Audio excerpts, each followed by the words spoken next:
The baby was screaming when they lowered my brother's coffin, and I swear, he had my mother's eyes. The moment I saw them, cold ran up my spine. The woman holding him was shaking, her black veil clinging to her lips as she whispered something I couldn't catch. Then she turned, walked straight through the crowd, and stopped in front of me. "He's yours now," she said. The world went silent. Mourners froze mid-prayer. Hannah, my brother's widow, stiffened like a wire pulled too tight. I felt everyone watching, waiting for the scene to collapse. "Excuse me?" I whispered. The woman's hands trembled as she pushed the baby into my arms. "Ethan said if he didn't make it back, you'd know what to do." Her voice cracked on back, like a truth buried too deep. Then she turned and ran, heels sliding in the mud, veil tearing as the wind caught it, until she vanished behind the headstones. The baby whimpered, pressing his face into my chest. I held him automatically, the way you hold something that might explode if you let go. My heart thudded against his tiny ribs. Hannah's voice cut through the stunned air. "May, what have you done?" What I had done. I looked down at the child, those eyes, that face, and every quiet memory I'd buried of Ethan's late-night calls, his trembling hands, his "I'll explain someday" came crawling back to life. I stood there clutching the baby that carried my family's face while the dirt hit the coffin in dull, rhythmic thuds. That was the moment I realized my brother hadn't just died. He'd left a secret alive. Stay till the end. You'll see why. The funeral ended, but no one went home. They lingered in small knots under black umbrellas, whispering, glancing at me, at the baby, as if I were holding the evidence of a crime. Hannah stood by the grave, her face carved in porcelain control. She didn't cry. She calculated. I knew that look, the same one she used when the stockbroker called about Ethan's will. When she finally walked toward me, her heels sank into the wet ground, leaving small graves of their own. "May," she said softly, "give me the child." Her voice was sugar-coated iron. I shifted the baby slightly. "Whose child, Hannah?" A flicker, the smallest twitch at the corner of her mouth. "Ethan's, obviously." "Then why did a stranger hand him to me?" She hesitated, just long enough for truth to peek through before she slammed the door on it. "People say strange things when they're grieving. You know that." The lie was thin, but it hung between us like smoke. I turned toward the woman's path, where her footprints had filled with rain, but she was gone. All that remained was a torn piece of black veil, clinging to a bush like a secret trying to escape. I tucked it into my pocket. Inside the church hall, people lined up for condolences. My mother sat near the window, fragile and quiet, her hands locked in prayer she didn't finish. "Who was that girl?" she asked when I leaned down. "I don't know yet," I said, "but I will." The baby stirred and whimpered. My mother's eyes softened. "He looks like Ethan did when he was born." Her words landed like a confession. I swallowed hard, pretending not to feel my pulse race. That night, I took the baby home. The sky was thick with thunder, and the house, Ethan's old home, felt colder than usual. I laid him on the couch, still wrapped in the blanket she'd given me. A faded tag peeked out from the fabric. St. Miriam's Clinic. I called Hannah. No answer. I tried again. Voicemail. So I texted, "We need to talk. Tonight." While I waited, I walked through the house. Every wall whispered Ethan. His scent still clung to the books, the coffee cup by the sink, the old piano no one touched since he died. He'd been gone barely 3 days, but it already felt like he'd been planning to disappear much longer. On the mantel, framed photos watched me. Ethan smiling with Hannah, champagne glasses in hand. Ethan at the office awards ceremony, his arm around a woman who wasn't his wife. I stared at that photo, at the woman's familiar dark hair, her half smile. Then I realized. It was her, the The woman from the funeral. A knock rattled the front door. I opened it to find Hannah, soaked from the rain, mascara streaked, but still wearing that diamond mask of control. "Where is he?" she demanded, brushing past me. "Sleeping," I said. "He's a baby, not a fugitive." She turned, eyes sharp. "He shouldn't be here, May. He doesn't belong to you." "Then tell me who he belongs to." Her silence stretched, then cracked. "It's complicated. Uncomplicated." For the first time, she looked afraid. Not guilty. Afraid. Ethan made mistakes. He trusted the wrong people. People like who? People like you wouldn't understand. That was when I realized Hannah wasn't protecting Ethan's memory. She was protecting herself. The baby cried, a small broken sound that silenced us both. I went to him first. She stayed rooted where she was, as if crossing the room would expose something she couldn't hide anymore. When I picked him up, I noticed something I hadn't before. A thin red thread tied around his wrist. Superstition? Protection charm? Maybe. But it wasn't random. On the tiny knot embroidered in microscopic stitching was one single letter. E for Ethan. E for everything I'd ignored for years. Hannah's voice cracked the air again. "May, you have no idea what you're getting into." "Then explain it." She bit her lip, eyes flicking to the baby, then to me. "He's not supposed to exist." The words hit like lightning. Quiet, blinding. I stared at her, the truth finally flickering into shape. Ethan had been hiding more than an affair. He'd been hiding a child. And the woman who brought him to me wasn't running from guilt. She was running from danger. That night, after Hannah left, I rocked the baby until his breathing steadied. Thunder rolled over the roof, echoing like a warning. When I looked down at him, something in his tiny, sleeping face broke me open. He didn't ask to be part of this, but I had a feeling. He was the reason Ethan was dead. I whispered, "You're safe now." But even I didn't believe it.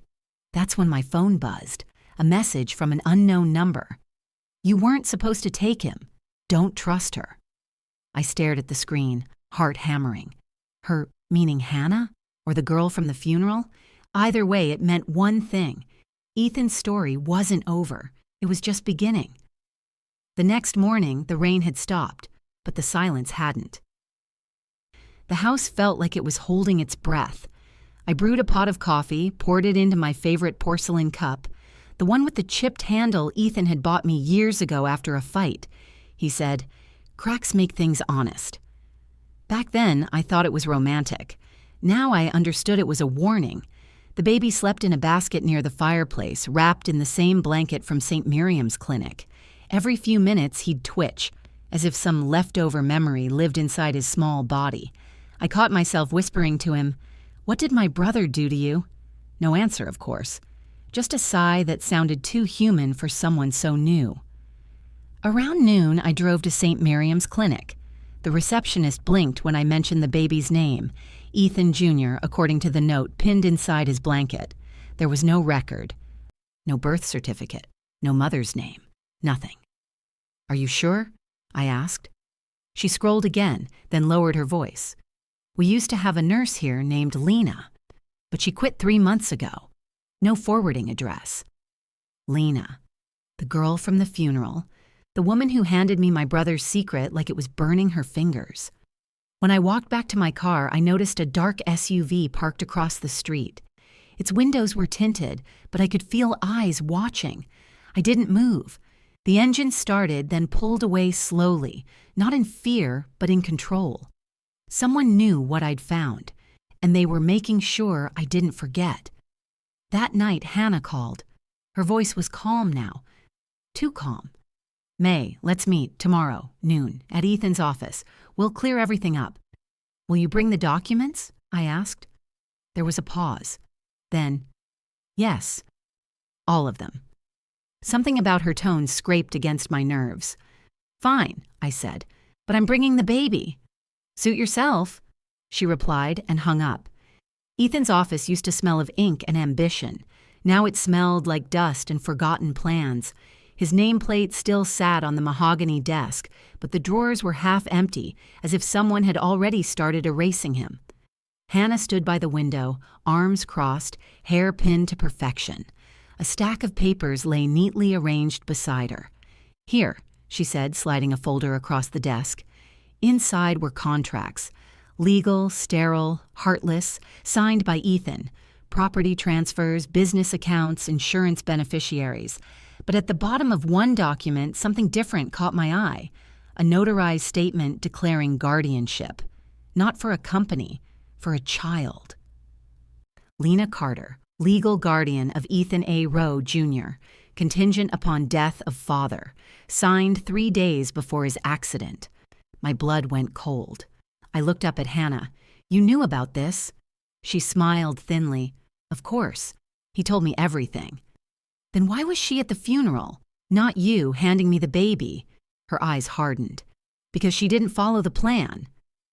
The word plan hung in the air like a drop about to fall. I stood slowly. "What plan, Hannah?" She met my gaze without blinking. "To end it cleanly, to make sure Ethan's name stayed untainted, and to make sure you didn't interfere." I stepped closer. "He trusted me." She laughed, a brittle, quiet laugh. "He trusted everyone, May. That's what killed him." For a second, her mask slipped, and I saw the truth flicker underneath. Fear, not grief, not guilt. Fear. She gathered the papers and shoved them back into the folder. "You should have just stayed out of it.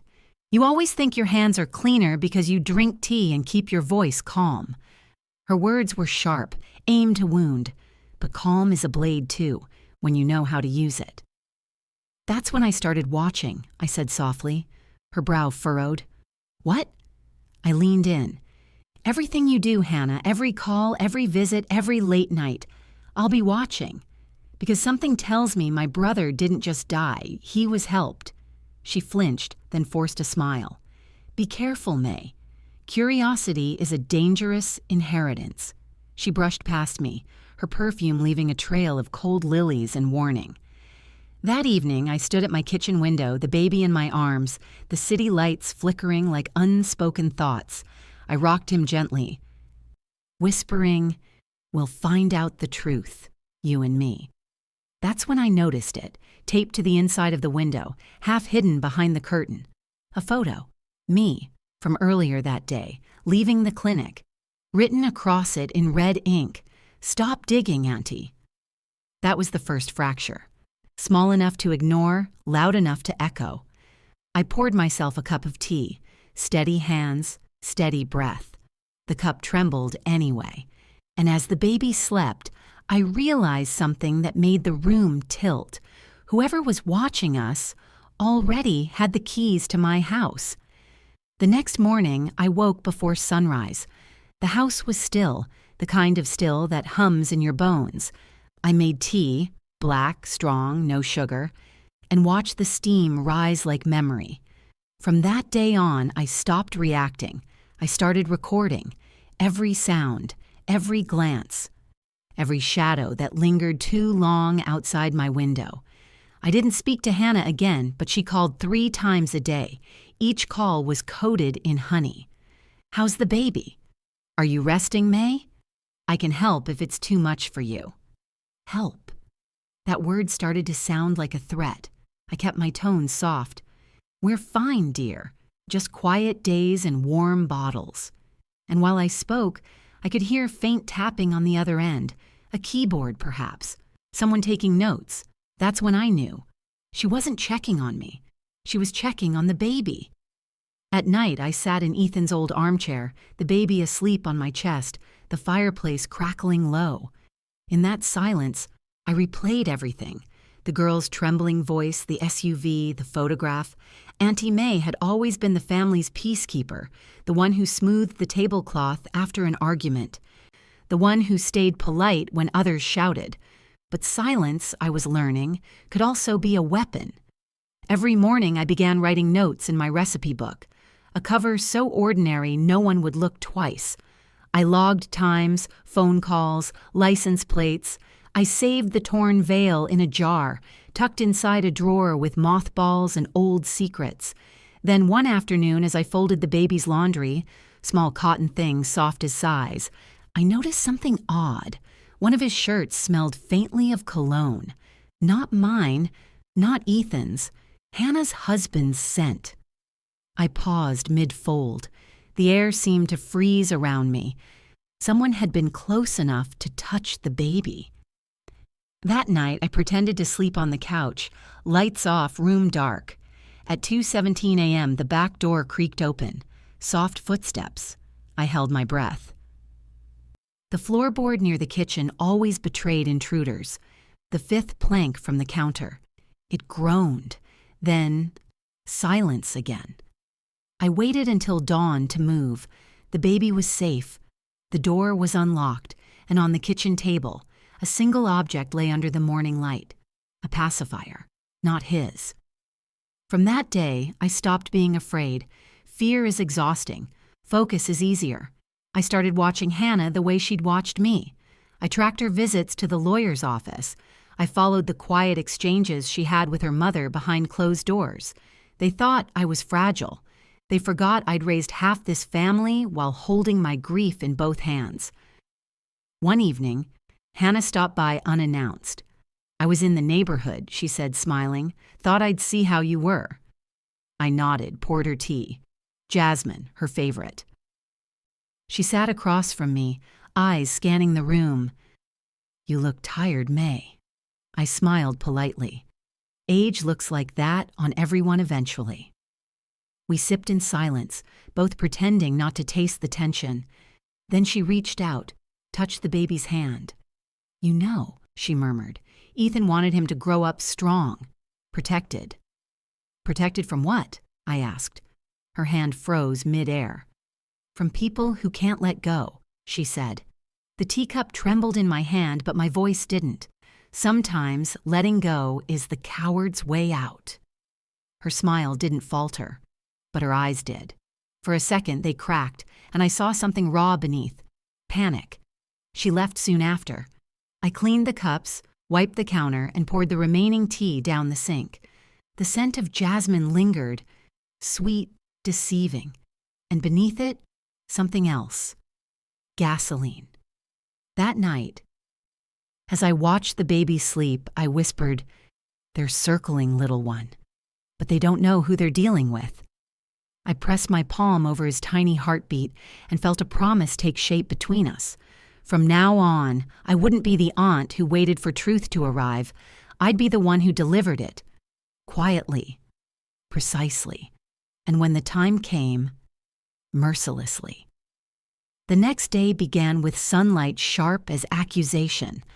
I woke to the smell of something burning. Not fire, but paper. The baby was safe in his crib, but on the porch, a small envelope smoldered in an ashtray. Inside, half burned, was a bank statement, Ethan's signature at the bottom. The amount? $900,000, withdrawn the week before his death. No destination listed, no trail left, just a whisper of smoke curling upward like laughter. I knew what that meant. Someone wanted to erase the past, and they thought fire could do it. That afternoon, I drove to Ethan's lawyer, Mr. Doyle, a man whose glasses always slid down his nose when he lied. He greeted me politely. "Mrs. May, I'm so sorry for your loss." I smiled faintly. "Loss is only half the story." He blinked. "I beg your pardon?" I slid the burned paper onto his desk. "Where did it go?" He adjusted his tie, stalling. "Mrs. Rowe's instructions." I cut him off. "Hannah's instructions, not my brother's." He froze. Silence fell between us like a blade. Finally, he sighed.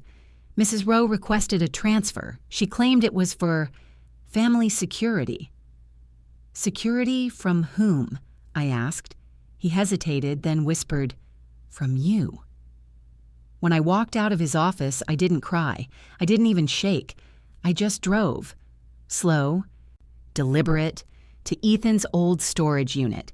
He used to keep old company files there, blueprints, photos, family mementos. I hadn't been inside since the day he'd locked it.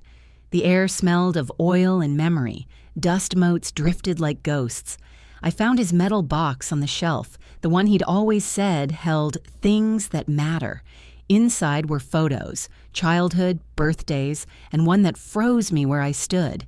A picture of Lena, the girl from the funeral, sitting in Ethan's office, holding a baby bump, smiling shyly at the camera. Ethan's hand rested over hers.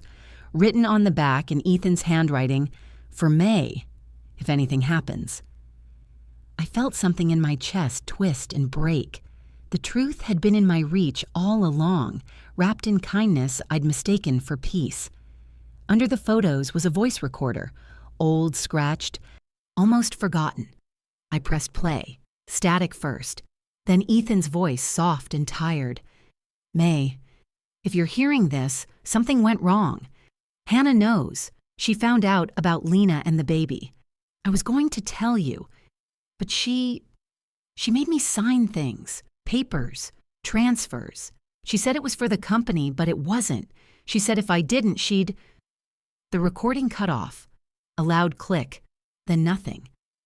I pressed replay, over and over. Same thing, same sudden end.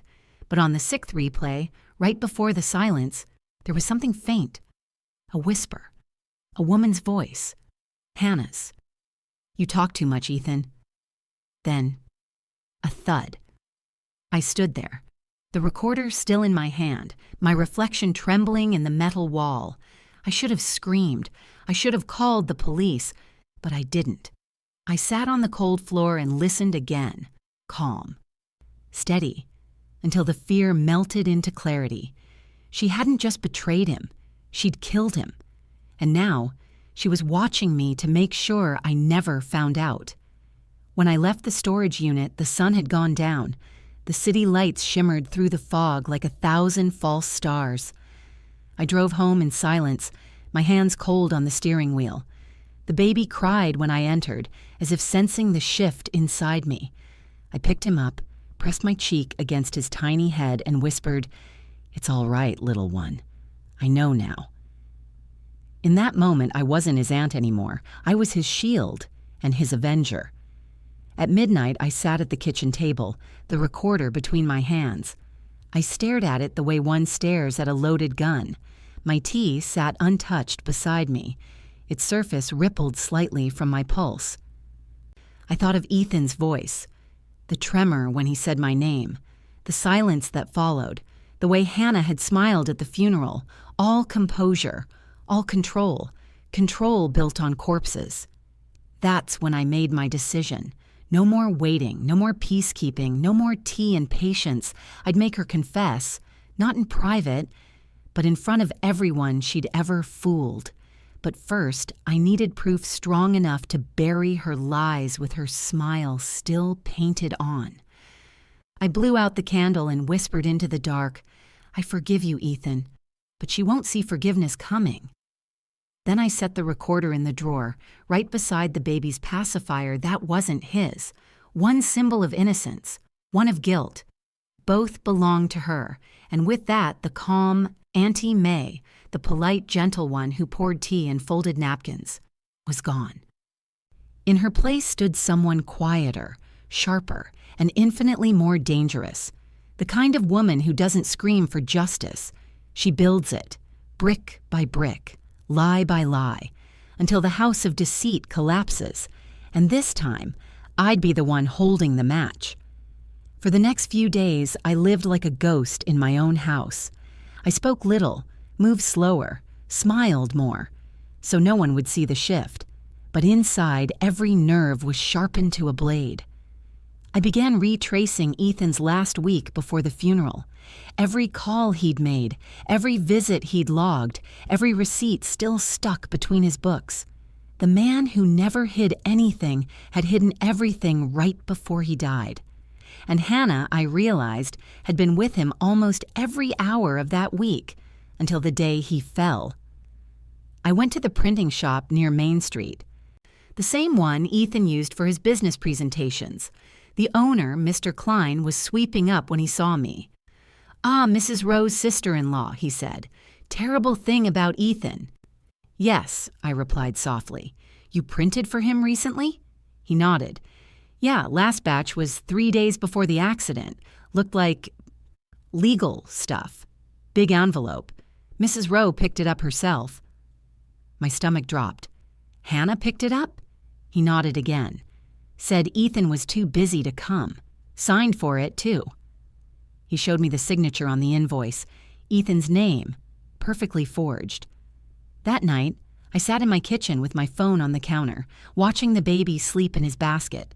The street outside was quiet, the kind of quiet that hums with warning. At 11:43 p.m., a text appeared. Unknown number. Stop chasing ghosts, Auntie. No punctuation. No emojis. Just those words. I stared at it for a long time, then typed back, I don't chase ghosts. I raise them. No reply came, but I knew they read it. The next morning, I went to the police. Detective Alvarez met me in his cramped office that smelled of instant coffee and resignation. He'd known Ethan from the neighborhood. I showed him the burned bank paper, the forged signature, and the recorder. He listened, silent, brow furrowing deeper with every second of that tape. When the click came, Hannah's whisper. His eyes widened. You're telling me this was found in storage? Yes. And no one else has it? No one. He leaned back, tapping a pen against his notebook. If this is legit, Mrs. Rowe isn't just rich. She's dangerous. Stay away from her for now. I'll get a warrant to reopen Ethan's case. I nodded. But something in his tone told me he didn't fully believe me yet. Men like Alvarez always needed proof signed in blood. When I got home, the front door was ajar. Inside, nothing looked stolen, but everything felt touched. The baby's blanket folded differently, my teacup placed slightly left of where I'd left it, and on the kitchen counter, a single lily, white, fresh, the same scent Hannah wore.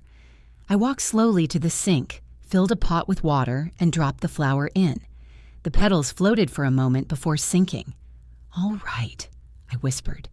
We're past warnings now. That evening, I drove to Hannah's house.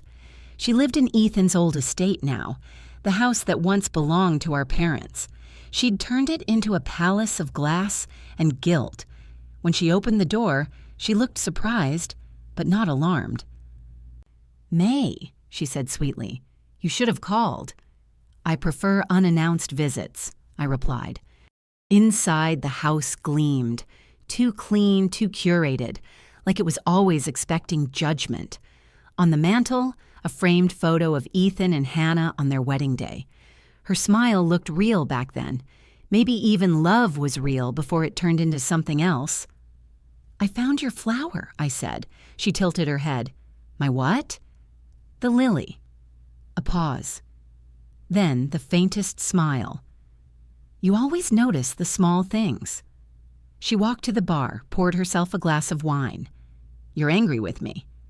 I'm curious, I corrected. Ethan's files, the ones you said you didn't have, why did you pick them up from Klein's? She froze mid-pour, just for a second. Then her smile returned. You're mistaken. I saw your signature. Her eyes darkened. I think grief is confusing you, she said softly. You should rest. I stepped closer, lowering my voice. He recorded you, Hannah. That landed. Her fingers tightened on the glass. A tremor, quick, almost invisible, rippled through her perfect facade. Then she laughed, a low, brittle sound. And what will you do with that? March to the police with your little gadget. You think they'll believe the sister who cries over old ghosts? Her words were meant to scare me, but fear had already burned out of me days ago. I looked her dead in the eye. I don't need them to believe me. I just need the world to see you. She stopped laughing then, and for the first time I saw it. Not arrogance, but dread. When I left her house, the baby monitor app on my phone pinged, a movement alert. I froze, opened the feed. The crib was empty. My breath caught. But then a faint motion in the corner of the camera, the nurse's shadow. The woman who'd been helping during the day. But she wasn't rocking the baby. She was whispering to him, And as I turned the volume up, I heard it, a lullaby I hadn't heard since childhood, our family's lullaby, one only Hannah would know. That's when I realized it wasn't about the money. It wasn't even about revenge. It was legacy. The baby, Ethan's son, was the last piece of something she couldn't control, and she would destroy anyone who stood between her and ownership of his name, including me. I ended the call, grabbed my coat, and whispered to the empty room, "You took my brother. You won't take his blood." As I drove back through the rain, thunder rolled behind me, long, low, and merciless, like applause from the storm itself. By the time dawn came, my decision was sealed. No police, no lawyers, not yet. Truth, I've learned, doesn't always need a courtroom. Sometimes it only needs an audience. And I was about to give Hannah one she'd never forget. That morning, I called her mother, Ruth, the matriarch no one dared cross. She'd always treated me with polite dismissal, as if my existence was a favor Ethan had granted. "Ruth," I said, keeping my tone even, "would you come by the house this evening? I've prepared a family dinner. I'd like to honor Ethan's memory properly this time." There was a pause, sharp and suspicious. Then she said, "Hannah and I will be there." Perfect. Snakes always slither toward warmth. All day, I prepared like any grieving sister would. I baked Ethan's favorite meal, rosemary lamb, butter rolls, and a cherry cobbler. But the real preparation was the table itself. At its center sat a small velvet box. Inside, hidden under a folded napkin, was the recorder. Next to it, a photograph of Lena holding the baby, and underneath each plate, copies of the bank document, the forged signature, and the legal receipt from Mr. Klein's shop, proof disguised as dinner service. When they arrived at 7 sharp, the baby was asleep upstairs. I greeted them with a smile so gentle it made Ruth's eyes narrow. Hannah, though, walked in like a queen returning to her castle. "You look radiant," I said. She smiled thinly. "And you look calmer." "Yes," I said softly. "I suppose peace comes when truth does." Her eyes flickered. She caught the undertone, but Ruth didn't. Ruth took her seat at the head of the table, Hannah beside her. I sat across, my hands steady, my heartbeat not. We ate in silence at first, the sound of forks and small talk filling the space like fake laughter at a funeral. Then Ruth said, "May, I'm glad you're moving on. It's not healthy to linger in grief." I smiled. "Grief's an honest thing, Ruth. It doesn't pretend to be compassion." Her smile stiffened. "You always had a way with words." "And Hannah," I continued, "she's inherited your way with arrangements." The room cooled a degree. Hannah placed her fork down gently. "May, if this is about the will again—" I cut her off, voice soft as silk. "It's not about money, dear. It's about blood and what people do to keep it pure." She froze. Ruth looked between us, confused. "What are you talking about?" I leaned forward. "I'm talking about Ethan, about the woman he loved before you, about the child she bore him." Ruth's fork slipped from her hand. "What?" she whispered. Hannah exhaled slowly, carefully rehearsed. "Lies, Mother. May's been unwell since Ethan passed. She's seeing ghosts where there are none." I smiled faintly. "Ghosts don't leave paperwork, Hannah." I lifted the napkin and pressed play. Ethan's voice filled the room. "May, if you're hearing this, something went wrong. Hannah knows. She made me sign things." Then Hannah's whisper, "You talk too much, Ethan." Then the thud. The air left the room. Ruth's hand trembled against her wineglass. Hannah sat motionless, her face pale but still, too still. After a long pause, she said quietly, "That's not me." But her voice cracked halfway through. Ruth turned on her daughter, fury trembling behind her shock. "Hannah, tell me that's not you." Hannah started, but I cut in again. Let me finish the story, I said gently, like a teacher correcting a child. I placed the photograph on the table. Lena with Ethan, pregnant, glowing. Ruth gasped, and Hannah's mask broke. You don't understand, she snapped, voice rising. He was throwing everything away, the business, our family name. He wanted to leave me for her. That woman was nothing, May, nothing. And yet she gave him everything, I said quietly. A son, the one sleeping upstairs. Her face drained. She began, but Ruth stood, her chair scraping violently against the floor. Enough, Ruth shouted. You knew about the baby? I had to, Mother, Hannah cried. He was going to ruin us. That boy would have taken everything, the company, the estate. He wanted to make her his heir. Ruth's voice shook. So you killed him? Silence.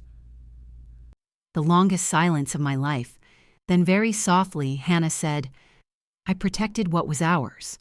I looked at her, studying the ruin of her face. Still beautiful, still dangerous, but hollow now.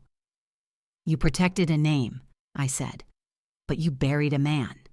And that boy upstairs, you've been circling him like a hawk, waiting for the right time to claim him too. Her jaw clenched. He's mine now by law. Ethan's gone. You're nobody. I reached for the box, lifted the lid, and placed the recorder in Ruth's trembling hand. Now, I said, the law will decide who's nobody. Hannah lunged across the table, knocking over glasses, the cobbler crashing to the floor. I didn't move. She grabbed the recorder, but Ruth, her own mother, struck her hand away. Stop it, Ruth cried. Stop this madness. Hannah fell to her knees, breath ragged, hair coming loose like the truth itself unraveling. Everything I did was for you, she screamed. Ruth took a step back, shaking her head. No, Hannah, you did it for yourself. The sound that came from Hannah then wasn't a sob. It was an animal breaking, raw, guttural, desperate. I sat there, hands folded, eyes steady. No victory, no pity. Just the quiet power of knowing truth had finally chosen its side. When the police arrived, summoned by the hidden call I'd made at the start of dinner, I didn't look away as they cuffed her. Hannah didn't look at me either. But as they led her past, she stopped for a moment, voice trembling. You think you've won, May? I met her eyes. No, I just stopped losing. She smirked faintly. The boy's still mine in the eyes of the law.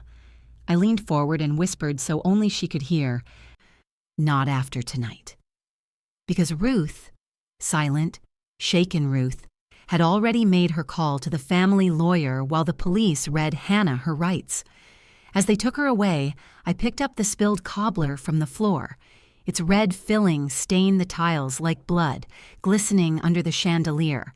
I didn't clean it right away. I just stared at it, thinking how truth always looks messy at first, but it washes cleaner than lies ever do. That night, I tucked the baby into his crib, kissed his forehead, and whispered, You're safe now. He stirred, tiny hand curling around my finger. I felt Ethan there, in the quiet between his breaths, the peace he'd never had in life. Outside, sirens faded into distance. Inside, the house exhaled, and for the first time in a long time, so did I. The house smelled of rain and cold metal the next morning. Police tape fluttered across the gate like yellow scars. Reporters gathered at the end of the street, murmuring names they didn't deserve to speak. Inside, it was just me and the echoes.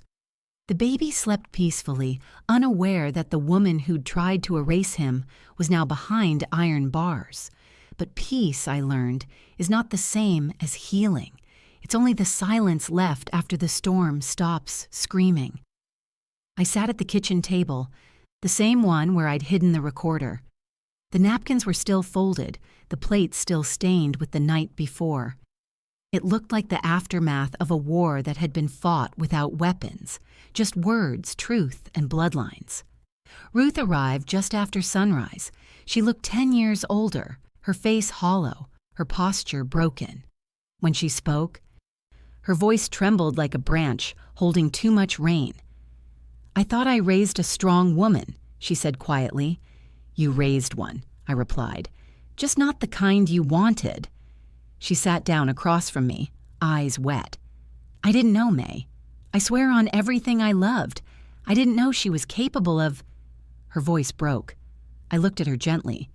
"Sometimes love blinds sharper than hate, Ruth. You didn't want to see it, and neither did I." We sat there in silence for a long time, the kind of silence that doesn't ask for forgiveness, just acknowledgement. Finally, she whispered, "What will happen to the boy?" "He'll stay here," I said softly, "with me." Ruth nodded slowly. "Ethan would have wanted that." "Yes," I murmured. "And so would she, if she ever loved him at all." As Ruth left, I walked her to the door. The morning light fell across the floor, illuminating every small imperfection. The cracked tiles, the faint red stains from the cobbler. Evidence that truth had been here, and it had teeth. When the door shut behind her, I turned and saw something small glinting under the chair. A gold earring. Not mine, not Ruth's, Hannah's. I picked it up carefully, turning it in my fingers. One last remnant of her, the woman who'd smiled at me at family dinners, who'd once called me sister. The same woman who'd murdered my brother and tried to erase his child. I set the earring on the table beside the recorder. 2 tiny symbols of the past. 2 reminders that monsters don't always come in shadows. Sometimes they sit beside you, past the salt, and call you family. That night, after the news broke, my phone lit up nonstop. Calls, messages, journalists, all wanting a statement. I turned it face down and poured myself a cup of tea. The same tea I'd been sipping the night I discovered the truth. The same tea I'd poured for Hannah before pressing play. I lifted the cup, took a slow sip, and stared out the window. The street was quiet now, but in the reflection, I saw something deeper. Myself. Not the fragile aunt they'd underestimated, not the polite woman who folded napkins to keep her hands from shaking, but someone reborn in the ashes of lies. And for the first time, I smiled, not from happiness but from clarity, because truth, once unleashed, doesn't need revenge. It is revenge. I went upstairs, the baby stirring softly in his crib. I brushed his hair back and whispered, "Your father's name will never be buried again." He smiled in his sleep, the faintest curl of peace on his lips. I stayed there for a long while, watching him breathe, feeling the house grow warm again. Downstairs, the rain stopped, and somewhere in that silence, I could almost hear Ethan's voice. Calm, grateful, finally free. Justice doesn't always come with sirens. Sometimes it comes with silence, paperwork, and a steady hand signing its own kind of vengeance. 3 weeks passed after Hannah's arrest. Her confession came in pieces, denial, bargaining, and finally rage. She blamed everyone, Ethan, Lena, me, even the child. But the evidence was too heavy to float. The forged signatures, the bank trail, the recorder. Truth had built a wall around her, and every word she spoke only sealed it tighter. The hearing was short. The judge looked over the documents, the audio file, and Hannah's trembling hands. Her lawyer tried to twist it, called it grief-fueled delirium, accident, emotional provocation.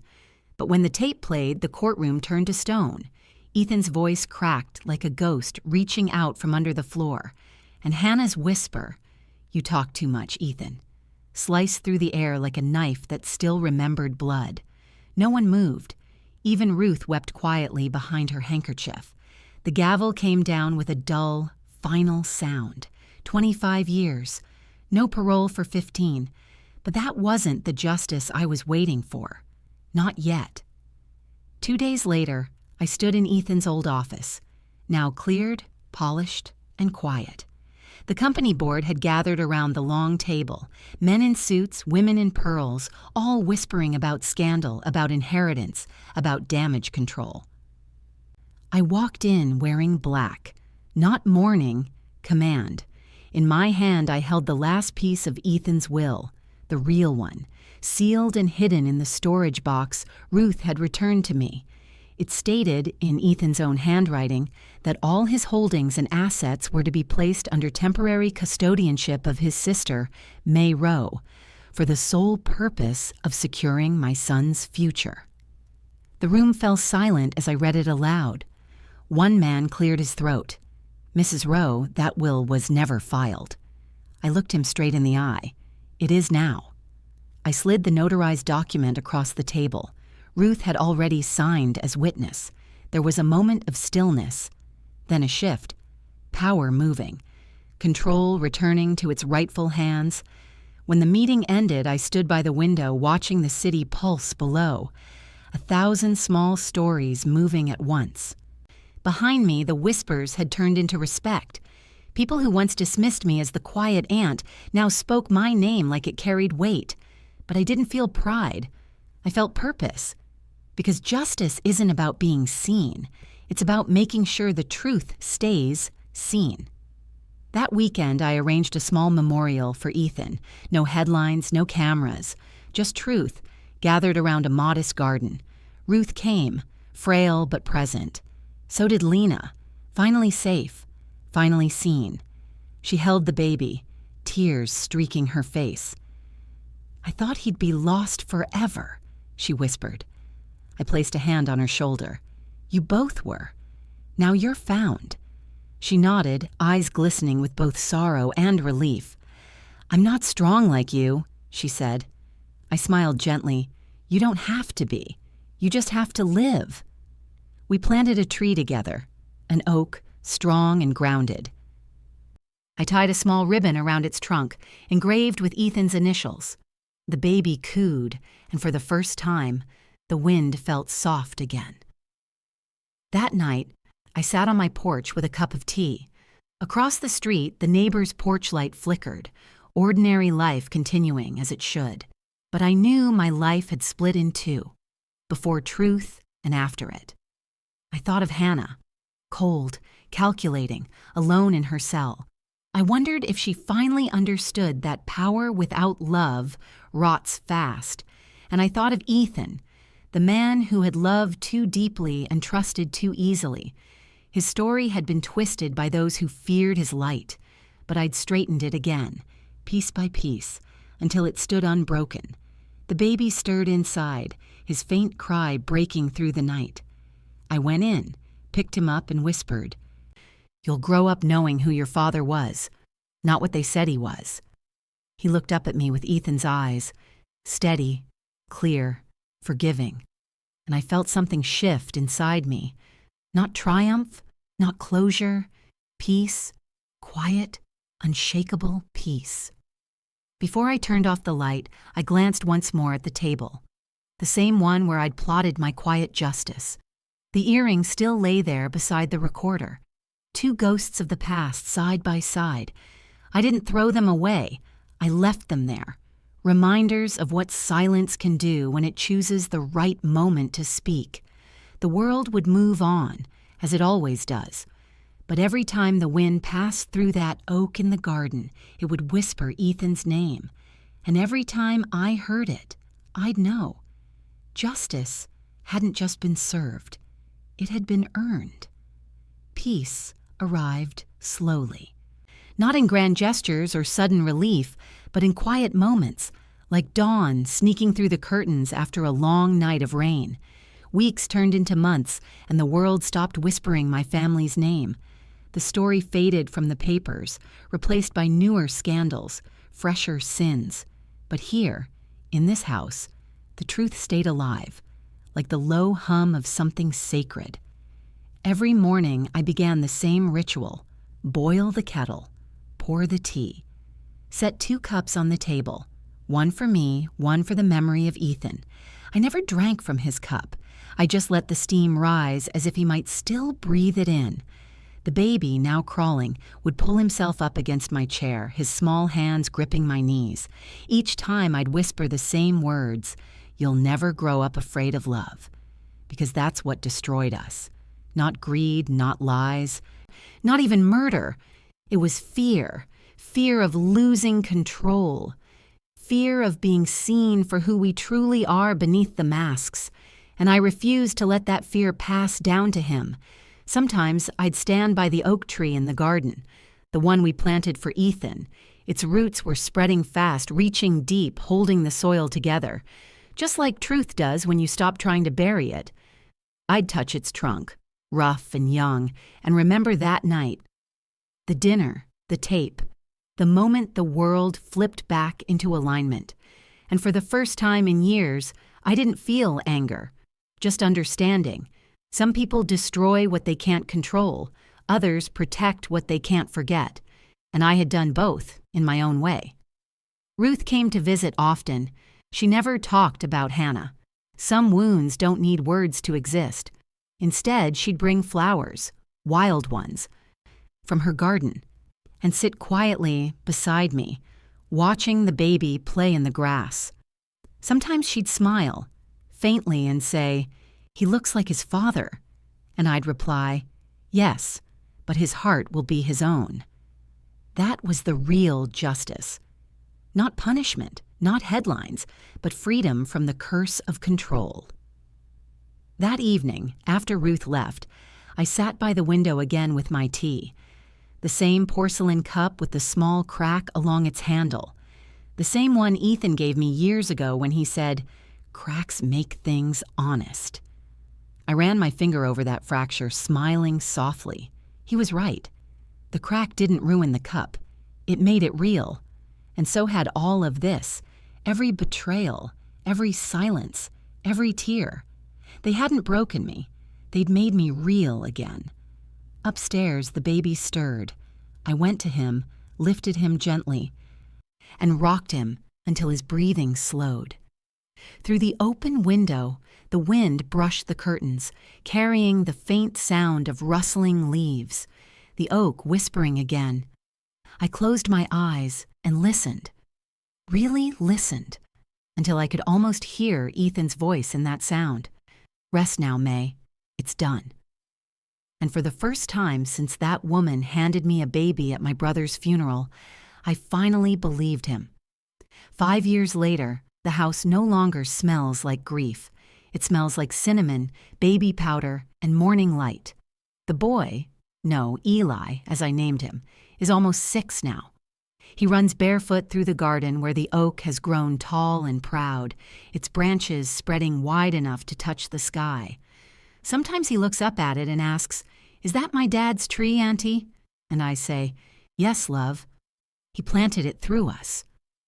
He doesn't remember the chaos he was born into.